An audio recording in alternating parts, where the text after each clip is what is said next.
Հարգելի գործընկերներ, սիրելի դաշնակցական գործընկերներ, դուք պատճառահետևանքային կապ, բառակապակցության իմաստը հասկանում եք։ Ես զարմանում եմ, էլի, հայտարարվում է վարչապետի անունից, հստակ մի հատ տրամաբանական բան, ասում է Ժորժ ջան,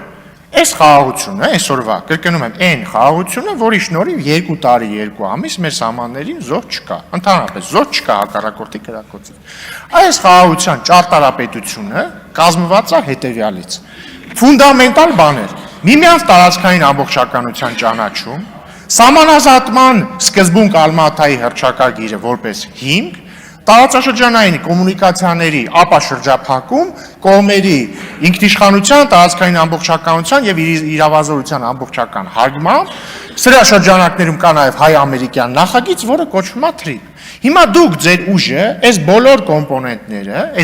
կոմպոնենտները վիճարկում եք։ Դուք ասում եք, չէ, Հայաստանը չի կարող սահմանափակվել իր 20743 կիլոմետր քառակուսու մեջ, ով ասել Քոչարյանը, Ռոբերտ Քոչարյանը, ձեր դաշինքի առաջնորդը։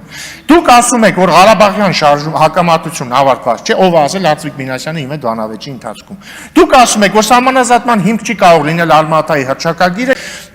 խորհրդային միության փլուզման պահին Հայաստանի եւ Ադրբեջանի սահմանները անարդար սահմաններ էին, ով ասել Ացիկ Մինասյանը իմ հետ բանավեճի ընթացքում։ Դուք ասում եք, որ մենք ասում ենք Ղարաբաղյան շարժումը չենք շարունակելու, դուք ասում եք շարունակելու ենք։ Հիմա ժողովուրդ ջան, պետք չի լինել հանճար կամ արտաքին հետախուզության ծառայության պետ կամ երկուսը միասին, որպեսզի հասկանալ, որ եթե Հայաստանը ընդունի որպես իր քաղաքականության հիմք այն ինչ որ դուք ասում եք, դա բերելու է պատերազմի։ Դրա համար տեղեկություն պետք չի, հասկանում եք, դա կոչվում է